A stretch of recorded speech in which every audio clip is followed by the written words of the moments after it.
영화에서나 나올 법한 일들이 지금 계속 이루어지고 있습니다. 제가 서울 삼성병원에 처음 갔을 때 온통 마스크를 다 쓰고 다니니까 그게 얼마나 신기한지 제가 동영상을 촬영한 적이 있었어요. 그런데 지금은 뭐 전국이다, 우리 시골까지도 이렇게 다 마스크를 써야 될 그런 상황이니까 이게 참으로 영화에 나올 만한 그러한 장면들이 연출되고 있습니다. 더더군다나 예배는 우리가 하나님 앞에 마음껏 드릴 수 있다, 그렇게 생각하고 지금까지 저도 평생을 살아왔습니다. 내가 가고 싶으면 가는 것이고 가고 싶지 않으면은 안 가도 되는 것이 예배다, 그렇게 생각하고 있었고, 얼마든지 예배는 열려져 있으니까 내가 마음 내키면 그때 가서 드리면 되겠지라고 생각했는데 예배 드리는 것조차도 사실은 참 이제는 눈초리가 따갑고 또 어떻게 보면 어려운 그런 시대가 되었습니다. 그런데 여러분 그거 아세요? 어렵고 힘들수록 그때 먹은 빵이 일평생 잊혀지지 않는 거 여러분 아세요? 제일 맛있는 음식은 고급 레스토랑이나 음식점에 가서 먹었던 것이 아니라 정말로 배고팠을 때 그때 오이장아찌를 넣고 고추장 넣고 쓱쓱 비벼서, 그리고 온 식구들이 그냥 숟가락으로 누가 빨리 먹는가 큰 그냥 바가지에다가 넣고 막 떠먹을 때가 제가 봤을 때는 제일 맛있었던 것 같아요. 여러분 그래 안 그래요? 우리가 마스크 쓰고 힘들게 예배 드려도 이때 그때 그렇게 마스크를 쓰고 하나님 앞에 예배 드렸지, 그때 정말로 내가 사모하는 마음으로 하나님 앞에 나갔지, 그때 힘들어서 우리가 가정에서 예배드렸던 그런 적도 있었지, 그러면서 더 은혜를 더 사모하는 시간들 될 줄로 믿습니다. 사실 제가 마스크를 쓰고서 오후 예배 때 저 뒤에 앉아서 예배를 드려보니까요, 찬송 부를 때 훅 하고 제 입김이 나가는데 볼따기가 뜨거워져가지고 이거 찬송 부르기가 쉬운 게 아니네 라고 하는 것들을 제가 같이 그 회중석에 앉아서 예배 드려보니까 느끼겠더라고요. 어쨌든 저는 여기서 다 마스크를 벗고 이렇게 말씀을 전합니다마는 여러분들의 그 수고와 노고를 하나님이 아실 줄로 믿습니다. 사실은 지금 시대는 어떻게 보면 참 사사시대 때처럼 자기 생각과 소견에 좋은 대로 모든 사람들이 말을 하고 행동을 하는 시대인 것 같습니다. 무엇이 옳고 무엇이 그런지 이제는 그것조차도 혼미한 시대가 된 것 같아요. 더더군다나 우리가 예수 믿는다는 것 때문에 또 우리가 머리를 숙여야 될, 고개를 숙여야 될 참 그런 순간들이 많이 있음을 보게 됩니다. 물론 일부 사람들에 의해서 또 여러 가지 힘든 상황들이 연출이 되어서 또 교회들이 감염이 되어서 그런 문제들도 있습니다만, 또 더 유별나게 교회를 향해서 그랬던 부분도 없지 않아 분명히 있었음을 또 보게 되지요. 어떻게 보면 이러할 때 참 우리의 신앙의 정체성이 흔들릴 수 있는 그러한 때라는 거죠. 이제 한 주, 두 주, 세 주 집에서 이제 대면 예배를, 영상 예배를 드리다가 이제 그것도 이제 좀 지나고 나다 보니까 흐지부지 돼서 이제는 내가 예수를 왜 믿어야 되는지 모르겠다. 세상 사람들이 다 손가락질하고 세상 사람들이 다 비난하는데 예수 믿는다는 것이 오히려 부끄러워졌는데 내가 무슨 예수를 믿어야 되는가 말아야 되는가 고민하는 사람들이 있더라고요. 제가 보니까 페이스북이라든지 또 뭐 이런 데다가 자신의 그 심경을 토론하는 사람들도 있어요. 더더군다나 또 우리 믿는 사람들도 이게 옳으니 저게 옳으니 서로 이제 교회 안에서도 막 이게 서로 막 말다툼이 일어나는 모습을 볼 때 참으로 안타까운 현실 속에서 얼마나 마음이 아픈지 모르겠습니다. 여러분, 그러나 믿음의 사람들은 오히려 이러한 흔들리는 일이 왔을 때 오히려 더 꽉 잡는 줄로 믿습니다. 제가요 인천 월미도에 가보니까 탬버린이라고 하는 기계가 있더라고요. 여러분 보신 적 있어요? 놀이기구가. 이 놀이기구에 젊은이들이 그렇게 타고 좋아하는지 몰라요. 그런데 이 탬버린이라는 기구를 막 뺑뺑뺑뺑 돌리기도 하고 막 펄쩍펄쩍 뛰기도 하게 하고, 그러니까 저도 뭣도 모르고 아주 오래전인 것 같아요. 한번 타봤던 것 같아요 그게. 근데 꽉 붙들고 있는데 나중에 팔이 너무 아파가지고 뭐 어떻게 할 수 없을 정도로 막 다리는 공중으로 떴다 떨어졌다. 그래서 그거를 구경하는 거를 참 좋아했는데요. 멘트 날리는 사람. 근데 제가 보니까 이렇게 흔들어대고 까불러대니까 사람들이 죽어라고 웃들더라고. 죽어라고 웃들더라고. 여러분, 이 시대에 우리가 누구를 의지해야 되느냐? 우리 하나님을 꼭 붙들어야 될 줄로 믿습니다. 여러 가지 막 세상에 코로나로 흔들고 여러 가지 말들로 흔들고 또 내 심령이 여러 가지로 흔들릴 때 여러분 하나님으로 꼭 붙잡아야 될 줄로 믿습니다. 특별히 오늘 본문에 보면 예수님께서 이제 부활하셨습니다. 그리고 승천하시는 그 어간에 있었던 일입니다. 그런데 이때 어떤 일이 있느냐 하면 예수님께서 이제 그 십자가를 앞에 두고 있는 16장이죠. 그때 예수님께서 내가 가야만이 또 다른 보혜사 성령이 오므로 말미암아 너희들에게 좋은 것이다 라고 말씀해 주고 있어요. 그리고 실질적으로 이제 사도행전에 가서 보면 성령이 임했던 놀라운 역사를 보게 됩니다. 저는 이렇게 힘든 세상에 참으로 어머니와 같은 우리 성령님의 인도하심을 따라 삶을 살아가는 우리 성도들이 될 수 있기를 바랍니다. 나 혼자 살아가면 상처받고 힘들고 어려운 일들이 참 많아요. 우리 성부, 성자, 성령님의 한 하나님이시지만 역할들이 다 틀린 것 같아요. 우리 성부 하나님은 아버지와 같은 아주 강직함이 있고요. 예수님은 우리를 구원해주기 위해 자기를 다 희생시켜주는 그 사랑의 모습이 있고요. 우리 성령님은 오셔서 우리를 도와주시고 예수 잘 믿게 하시고 힘들고 어려운 일을 극복하게 하시고 또 복음의 능력으로 전도할 수 있는 능력도 허락해 주시고 어머니와 같이 잘 다독여 주는 것 같은 그러한 능력의 역사가 이 보혜사 성령님에게 있는 것 같아요. 여러분, 이 성령님이 우리와 함께 하심을 믿으시기를 바랍니다. 저는 이 성령님을 통해서 새 힘을 얻고 새 용기를 얻고 독수리가 날개치며 올라감 같은 그런 믿음의 시기로 더욱더 세워져 갈 수 있기를 주님의 이름으로 축복합니다. 그래서 저는 여러분 성령 받아야 합니다. 이미 성령님은 여러분 마음 가운데 있지만은 성령께서 강력하게 여러분 가운데 역사하도록 이 성령님을 사모하고 성령님에게 간구하고 성령님에게 은혜를 더욱더 우리가 간구해야 될 줄로 믿습니다. 예수님이 십자가에 죽으시고 부활하셨는데 제자들을 남겨놓고 이제 승천하십니다. 그리고 심지어 예수님께서는 죽는다고 말씀도 하셨죠. 예수님이 이 땅에 계실 때 제자들은 얼마나 든든했겠어요. 생각해 보세요.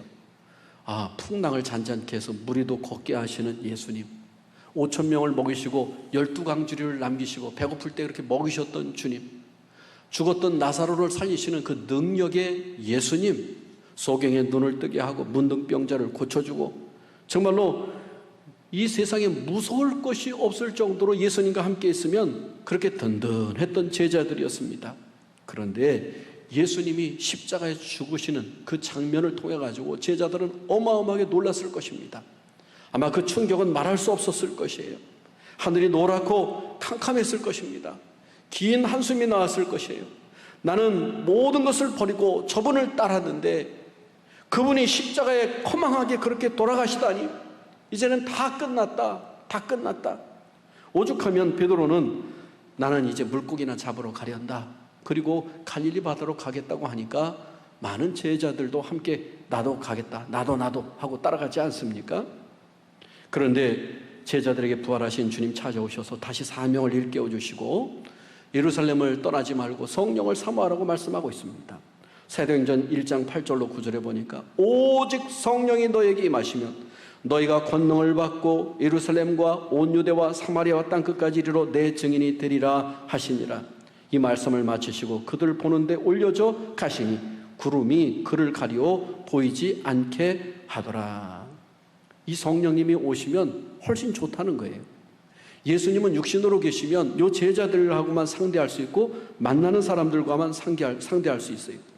그런데 성령님이 오시면 한계가 없어요. 모든 각 사람에게 성령을 부어주시는데 우리 성도들의 마음이 성전이 되어 주셔서 이 마음 가운데 성령님께서 임재해 주신다고 말씀해 주고 있는 거예요. 저는 신학생 때 그런 참 생각을 한 적이 있어요.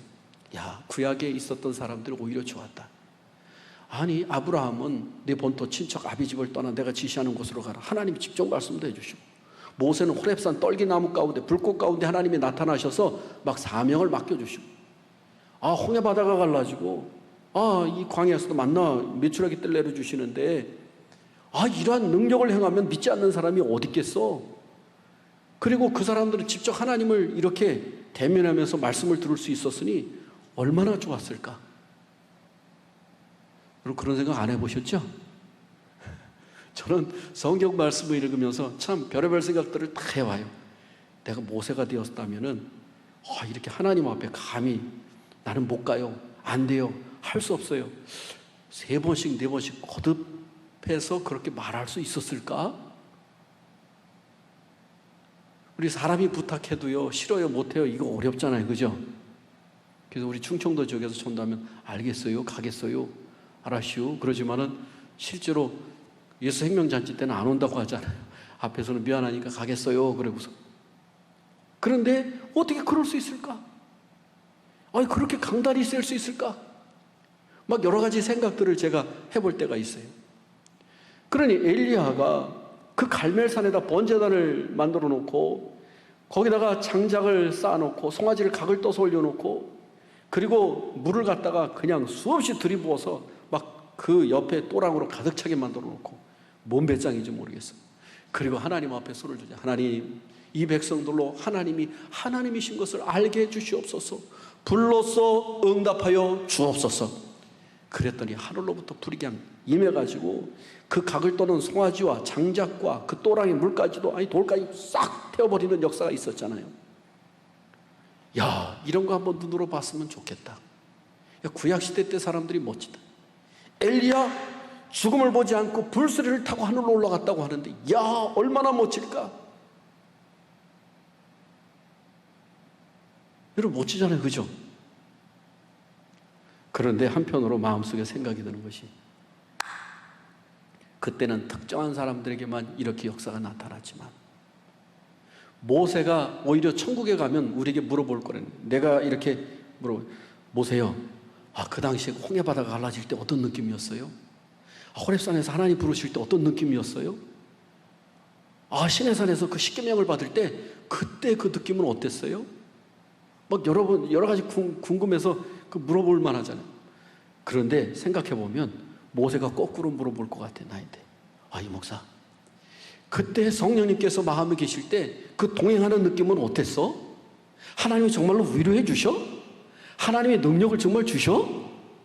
하나님이 그 두려움과 걱정과 근심을 다 떠나게 하고 새 능력을 주시고 새 권능을 주시고 말씀을 선포할 수 있는 능력을 주시고 권능을 주셔?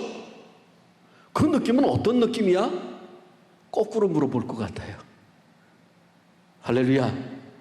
여러분, 성령님이 오시면 구약시대 때 그 사람들과는 비교할 수 없는 하나님의 역사인 줄로 믿습니다.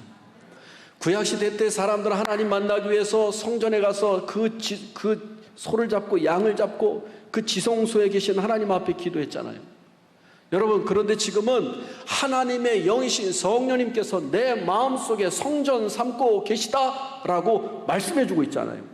고린도전서 3장 16절에 보니까 너희가 성령의 전인 줄을 알라고 말씀하고 있습니다. 그래서 구약시대 때는 아브라함의 하나님, 이삭의 하나님, 야곱의 하나님이 너와 함께 하시겠다 말씀하고 있지만, 신약에서는 하나님이 너희 안에 함께 계신다라고 말씀하고 있어요. 여러분, 이거 어마어마한 축복입니다. 믿습니까? 여러분, 고아가 혼자 내버려 두지 않았어요. 보혜사 성령님이 여러분 마음 가운데 계시다니까요. 성령님이 여러분을 붙들고 계시다니까요.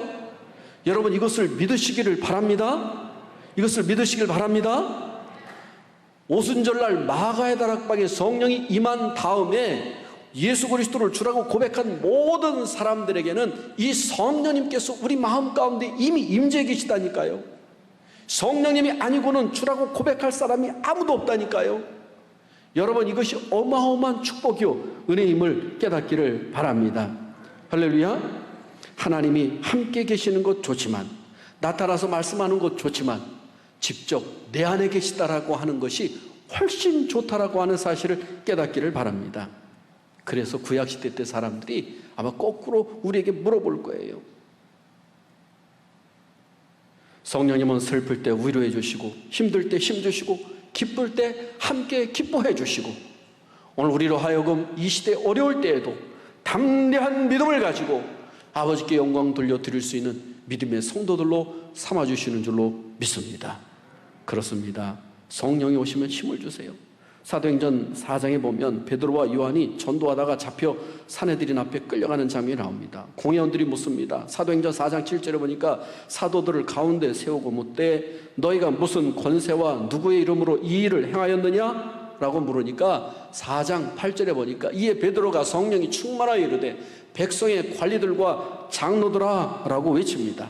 그리고 사도행전 4장 10절로 12절에는 너희와 이 모든 이스라엘 백성들은 알라. 너희가 십자가에 못 박고 하나님이 죽은 자 가운데서 살리신 나사렛 예수 그리스도의 이름으로 이 사람이 건강하게 되어 너희 앞에 서느니라. 이 예수는 너희 건축자들이 버린 돌로서 진 모퉁이 머릿돌이 되었느니라. 다른 이로서는 구원받을 수 없나니 천하 사람 중에 구원받을 만한 다른 이름을 우리에게 주신 일이 없음이라 하였더라. 예수님만이 구원자라는 거예요. 너희가 죽인 예수님이 구원자라는 거예요. 너희가 무지하여 알지 못하여 그를 죽였지만 그는 다시 살아나 우리의 구세주가 되었다라고 담대하게 외치는 이 제자들의 모습을 보게 된다는 거예요. 오죽하면 이 공회원들이 이런 얘기합니다. 아니, 저들은 학문도 없고 평범한 사람들이었는데 어떻게 그들이 저렇게 능력 있게 말을 잘하지? 이상히 여겼다고 성경은 말씀해주고 있어요. 한마디로 깜짝 놀랐다는 거예요. 여러분, 성령이 함께 계시면 어떤 상황에도 두렵지 않습니다. 신앙이 흔들리지 않습니다. 가면 갈수록 멋진 그리스도인이 됩니다. 할렐루야. 성령이 임하시면 용서할 수 없는 사람도 용서하게 됩니다. 각종 중독도 끊어낼 수 있는 능력이 생기는 거예요. 여러분, 술 중독, 담배 중독, 그리고 식욕 중독, 성욕 중독, 도박 중독, 세상의 쾌락의 중독을 다 끊어낼 수 있는 거예요. 하나님의 사명을 기쁘게 감당할 수 있는 능력을 주시는 거예요. 성령이 오시면 어떤 상황에서도 넘어지지 않고 더욱더 담대하게 살아갈 수 있는 능력을 허락해 주시는 줄로 믿습니다. 가면 갈수록 성령님의 붙들림 받아요. 여러분, 멋진 그리스도인이 됩시다. 할렐루야. 포르투갈에 가면은 그 나라에 포도주가 있대요. 유럽에서 포르투갈은 그렇게 유명한 포도주 나라가 아니라고 생각했는데 거기도 포도주가 그렇게 많이 난대요. 근데 포도 농사를 져가지고 포도주를 만드는데 어떻게 하느냐, 여기 독특하다고 합니다. 이런 큰 칸에다가 이 포도를 따다가 다 넣어놓고, 그리고 남녀 할 것 없이 다 발을 닦고 맨발로 들어가서 그 막 포도를 막 으깬다는 거예요. 발로 막 밟는다는 거예요. 근데 많이 밟아서 잘 으깨질수록 그 아주 맛있는 술이 나온대요. 맛있는 술이 어떤 건지 모르겠는데 전 성찬식 때 포도주가 그게 제일 주님의 그 살과 피를 먹고 마신다, 우리 주님 말씀하셨던 것처럼 그거 아주 그냥 우리는 좀 설탕을 넣어서 달짝지게 좀 만들었잖아요, 그죠? 그런데 이 밟으면 밟을수록 맛있는 그러한 포도주가 나온다고 하는데 저는 그걸 보면 생각했어요. 야, 여러 가지 상황 가운데 우리가 밟히고 어려운 상황들이 많이 온다 할지라도 이럴 때일수록 우리 성도들은 더 멋진 새술에 취한 그리스도인들이 되겠다. 할렐루야. 할렐루야. 제가 뜨레스디아스 전에도 한번 얘기했습니다만 저 강원도에서 하는데 우리 성도들이 하면은 목회자나 또 가족들이 가가지고 그 함께 만나주는 아주 깜짝 놀란 이벤트 프로그램이 있어요. 그러면 이 밤에 출발을 해야 돼. 막 1, 2시에 출발을 해야 돼. 강원도니까. 새벽녘에 거기 도착하는 거죠. 새벽녘에 그 프로그램이 있으니까.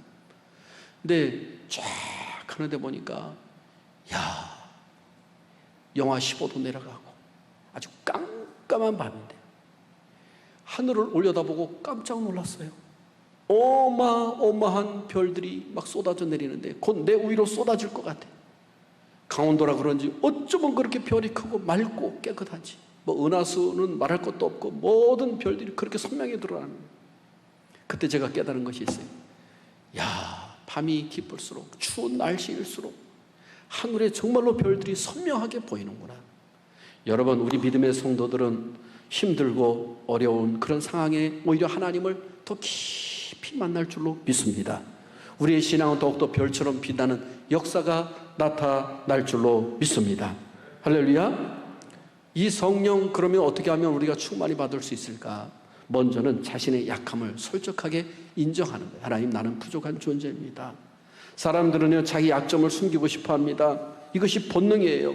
근데 사도 바울은 고린도후서 12장 9절로 10절에 보니까 내게 이르시기를 내 은혜가 내게 족하도다. 이는 내 능력이 약한 데서 온전해짐이라.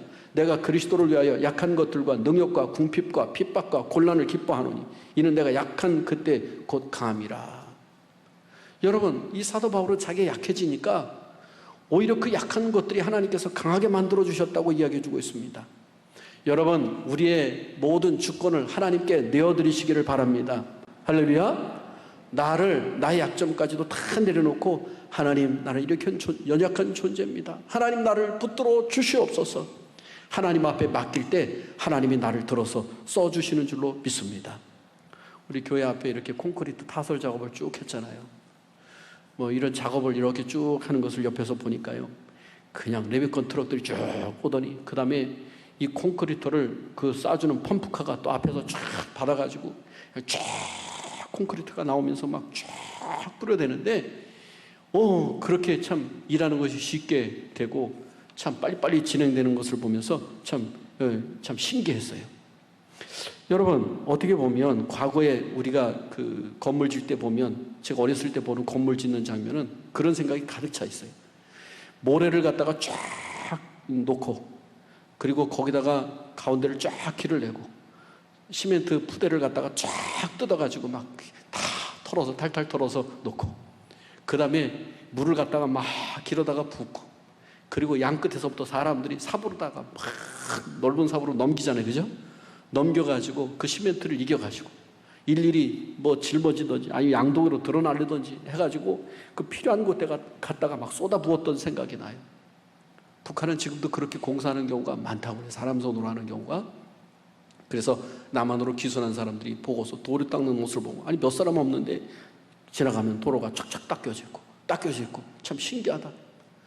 논에 농사를 짓는데 몇 사람이 안 보이는데, 오늘 갑자기 보니까 벼들이 다 농사 지어 있다는 거예요.